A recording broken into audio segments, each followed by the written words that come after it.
ನೀವು 500 ಅಡಿ ನಮ್ಗೆ ಗುಂಡನ್ ಮಾತ್ರ ಊರ್ನ ಕಿತ್ಕೊಡೋಕೆ ಎತ್ತೋದಿಲ್ಲ ಸ್ಪಂದ ಕೊಡ್ತೀವಿ ಅಂತ ಹೇಳಿದ್ರು. ನಾವು ಆಯ್ತಾನ ಒಪ್ಕೊಡ್ರಿ ಅಂತ ಹೇಳ್ತಾನೆ. ಇಲ್ಲ ಅಂತ ಹೇಳುವ ನಾವು ಈ ವರ್ಷ ಅಲ್ಲ ಅಲ್ಲಣ್ಣ ನೀವೇನಿದೆ ಅಂತ ಮುಂದಿನ ವರ್ಷಕ್ಕೆ ಹೇಳಿದ್ದೇವು. ಈ ವರ್ಷ ಯಾಕೆ ಮಾಡ್ರಿ ಮುಂದಿನ ವರ್ಷ ಕೊಡೋಣ ಅಂತ ಹೇಳಿದ್ರು. ನಾವು ಅದಕ್ಕೆ ಆಯ್ತು ಮುಂದಿನ ವರ್ಷ ಕೊಡೋಣಪ್ಪ. ಈಗ ಮಕ್ಕಳಣ ಈಗ ಹುಟ್ಟಿದ ತಕ್ಷಣ ಅವ್ರಿಗೆ ಏಕಾಏಕಿ ನಾವು ಒಂದ್ ಅಂತಂದ್ರು ಗ್ರಾಮ ಅಂದ್ಮೇಲೆ ಎಲ್ಲಾರು ಕುಂಡ್ರಿಸಿ ಅವ್ನ ಈಗ ಸಾಹೇಬ್ರ ಹೆಂಗ್ ಬಂದ್ರ ಈಗ ಕುಂಡ್ರಿಸಿ ಅವ್ರಿಗೆಲ್ಲ ತಿಳಿ ಹೇಳಿ ಹಿಂಗ್ ಮಾಡ್ಬೇಕಪ್ಪ ಹಿಂಗಿದೆ ಇವಾಗೆಲ್ಲ ಊರೆಲ್ಲ ಬೆಳೆದವ್ರೆ ಎಲ್ಲ ಯಾವ್ದೆಲ್ಲ ನಾವೆಲ್ಲ ಹಿಂದೂಗಳು ಅಂತ ಹೇಳಿ ನಾವು ಅವ್ರಿಗೆಲ್ಲ ಕನ್ವಿನ್ಸ್ ಮಾಡಿ ಅವಾಗ ನಾವು ಜಾತ್ರೆ ಮಾಡ್ಬೇಕು ಅಂತ ನಮ್ಮ ಉದ್ದೇಶ ಇಟ್ಕೊಂಡು ನಾವು ಮಾಡ್ತಾ ಇರೋದು. ಇಲ್ಲಿ ಯಾರು ಅವನು ಇವನು ಭೇದ ಭಾವ ಸರ್.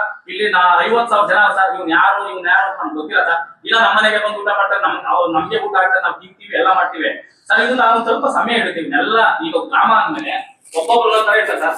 ಅವ್ರನ್ನೆಲ್ಲ ಕರ್ಕೊಂಡ್ಬಂದು ಒಂದ್ ಕಡೆ ಸೇರಿಸಿ ಅವ್ರಿಗೆಲ್ಲ ನಿಧಾನಕ್ಕೆ ಮನವರಿಕೆ ಮಾಡ್ಕೊಟ್ಟು ಹಿಂಗಿದೆ ಅಂತ ನಾನು ಅದನ್ನು ಹೇಳಿದ್ದೀನಿ. ಹಿಂಗ್ ಮಾಡೋಣ ಅಂತಾನು ಎಲ್ಲ ಹೇಳಿದೀನಿ ಸರ್. ಇಲ್ಲ ಅಂತ ಹೇಳಲ್ಲ. ಅವ್ಕೆಲ್ಲ ಒಂದು ಅವಕಾಶ ಟೈಮ್ ಹಿಡಿಯುತ್ತೆ ಅಂತ ಹೇಳಿ ಅದಕ್ಕೆ ಟೈಮ್ ಕೊಡಿದ್ ಅಷ್ಟೇ.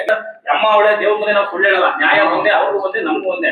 ನಿನ್ನೇನು ಸಹ ನಾವು ತೀರ್ಮಾನ ಮಾಡಿದ್ದು ಕೊಡ್ಲೇಬೇಕು, ದೇವ್ರು ಮಾಡ್ಲೇಬೇಕು ಅಂತಾನೆ ಮಾತಾಡಿರೋ ಸರ್. ನಾವು ಏನ್ ಮಾಡಿದೀವಿ ಅಂದ್ರೆ ನೋಡಿ 500 ಏನ್ ತೀರ್ಮಾನ ಮಾಡ್ತಾರೋ ಅದಕ್ಕೆ ಬಿಟ್ಬಿಡ್ತೀವಿ. ಅವ್ರು ನಮಗೂ ಕೊಡಲ್ಲ ಅಂತ ಇವ್ರು ಕೊಡಲ್ಲ ಅಂದ್ರೆ 500 ಏನ್ ತೀರ್ಮಾನ ತಗೊಂಡ್ರೆ ತಗೊಂಡೆ ಅಂತ ಹೇಳಿದೀವಿ. ಇಷ್ಟೇ ಸರ್ ನಡೆದಿಲ್ಲ. ನಾಟಕ ಇಲ್ಲ ನಾವು ಕೊಡಲ್ಲ ಅಂತ ಹೇಳಿಲ್ಲ ಅವ್ರು. ಇಲ್ಲ ಅವರು ಏನು ಬೇರೆ ಕಾಣ್ತಾರೆ, ಅದೇನು ವಿಚಾರ ಇಲ್ಲ. ದೇವರು ಎಷ್ಟೊಂದು ವಿಷಯ ಬಿಟ್ರೆ ಏನು ವ್ಯತ್ಯಾಸ ಇಲ್ಲ.